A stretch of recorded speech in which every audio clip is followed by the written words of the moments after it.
La consejería que dirijo ha decidido realizar una prueba individualizada para el alumnado de sexto de primaria como parte de la evaluación final de etapa. Es decir, formará parte de la evaluación continua habitual y ordinaria de este alumnado.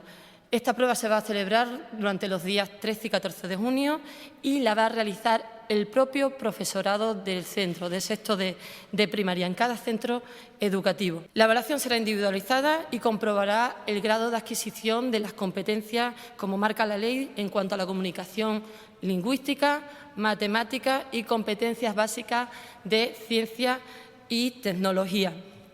Va a ir destinada a un total de 10.443 estudiantes de sexto, quienes pasarán esta prueba. Esta prueba no tendrá efectos académicos y, por supuesto, no servirá de ranking o comparaciones entre centros educativos o el propio alumnado.